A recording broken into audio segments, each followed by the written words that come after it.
সবাইকে আসসালামু আলাইকুম। আপনারা সবাই অবগত আছেন যে গত ২১শে জুলাই ঢাকায় মাইলেশন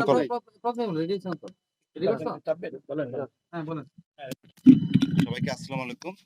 আপনারা সবাই অবগত আছেন যে গত ২১শে জুলাই ঢাকার মাইলস্টোন কলেজে একটি মর্মান্তিক বিমান দুর্ঘটনা ঘটে, যার পরিপ্রেক্ষিতে দেশের বেশ কিছু কোমলমতি শিশু, অভিভাবক, শিক্ষিকা এবং একজন বৈমানিক নিহত হন। তাদের মধ্যে একজন অন্যতম হচ্ছেন আমাদের সম্মানিত ম্যাডাম, যিনি মাইলস্টোনে কর্মরত ছিলেন বিগত ৫ বছর ধরে, মাশরুকা বেগম নিপু ম্যাডাম। আমরা আজকে এখানে এসেছি মূলত বিমান বাহিনী প্রধানের পক্ষ থেকে এবং বিমান বাহিনীর সকল সদস্যের পক্ষ থেকে তার প্রতি শোক এবং সম্মান জানানোর জন্য। আপনারা সবাই অবগত আছেন যে তিনি শুধু একজন শিক্ষকই ছিলেন না, তিনি ছিলেন একজন সাহসিনী, তিনি ছিলেন একজন আদর্শ নাগরিক, যিনি তার নিজের জীবন বাজি রেখে অনেক শিশুর জীবন রক্ষা করেছেন এবং তার নিজের জীবনকে উৎসর্গ করেছেন। আমরা তার বিদেহী আত্মার মাগফিরাত কামনা করছি এবং আমরা তার পরিবারের প্রতি শোক এবং সমবেদনা ব্যক্ত করছি। আমি নিশ্চিত তার এই আত্মত্যাগ, তার এই মহান আত্মত্যাগ দেশবাসী মহান শ্রদ্ধা ভরে চিরকাল স্মরণ রাখবে এবং আমরা বিমান বাহিনী বলতে চাই, আমরা তার পরিবারের সবসময় পাশে আছি, সুখে দুঃখে। আপনারা সবাই বিধি আত্মার জন্য দোয়া করবেন, আল্লাহ যেন তাকে শহীদের মর্যাদা দিয়ে জান্নাত পুরস্কার হিসেবে দিয়ে থাকেন। আপনাদের সবাইকে ধন্যবাদ। আমরা জানি যে বিমান বাহিনীর পক্ষ থেকে দুর্ঘটনার পরপরই একটা তদন্ত কমিটি গঠন করা হয়েছে, সেই সম্পর্কে যদি বলেন আমাদের এই বিষয়টা।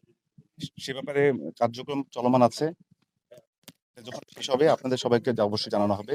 সেটা বিমান বাহিনীর অতিরিক্ত টিম কাজ করছে এবং আপনারা সেটা জানতে পারবেন। আপনার পুরো নামটা এবং পদবিটা বলুন। আমি স্কোয়াড্রন লিডার মোহাম্মদ মশিউর রহমান। আমি বাংলাদেশ এয়ার ফোর্স বাসার ঘাঁটি থেকে এসেছি, ঢাকা থেকে। এখানে একটা বিষয় প্রশ্ন উঠেছে যে ঘটনার পরপরই যে এবং কিছুক্ষণ আগে আপনি বিএনপির যুগ্ম মহাসচিব তিনি কিন্তু একটি কথা বলেছেন যে আসলে এটিকে নিছকই একটি বিমান দুর্ঘটনা বলে এটি এড়ানোর সুযোগ নেই, এটি আসলে প্রকৃত রহস্য উদ্ঘাটন তারা দাবি জানিয়েছেন এবং আসলে কি কারণে এই প্রশিক্ষণ বিমানগুলো আসলে এই জনপ্রিয় এলাকাতে উড়ান করছে কেন করে? আপনারা সেটা জেনে থাকেন যে আমাদের ঢাকা একটি আমাদের রাজধানী এবং এটি খুবই স্ট্র্যাটেজিক একটা লোকেশন, যেখানে আমাদের নিরাপত্তা খুব দরকার। এবং আপনারা জেনে থাকেন যে যেহেতু ঢাকার আশেপাশে জনবসতি অনেক বেড়ে গেছে আগের তুলনায়, সেহেতু আমাদের সবকিছু কম্প্রোমাইজ করে ফ্লাইং করতে হচ্ছে এবং দুর্ঘটনা কখনোই কারো কাম্য নয়, এটা কারো পক্ষে কোনো কাম্য নয়। দুর্ঘটনা হতেই পারে যে কোনো সময় যে কোনো কারো জীবনে। সো এটার আসলে আমার এটা ছাড়া কোনো সদুত্তর আমার কাছে নেই। এটা আমি দুর্ঘটনাই মনে মনে করে চাচ্ছি। মানে জনবহুল এলাকায় বিমান উড়ানো কি মানে এটা আপনার যা আইন সম্মত আছে কিনা এটা একটু জানার জন্য। না, অবশ্যই এটা আইনসম্মত। ঢাকায় ফ্লাইং হয়ে আসছে। ঢাকা ফ্লাইং হয়ে আসছে। স্বাধীনতার পর থেকে ঢাকায় ফ্লাইং হচ্ছে। তো এমন দুর্ঘটনা তো প্রতিনিয়ত হয় না। ওকে, হয়তো এটাই ওকে, প্রথম। ধন্যবাদ। Thank you.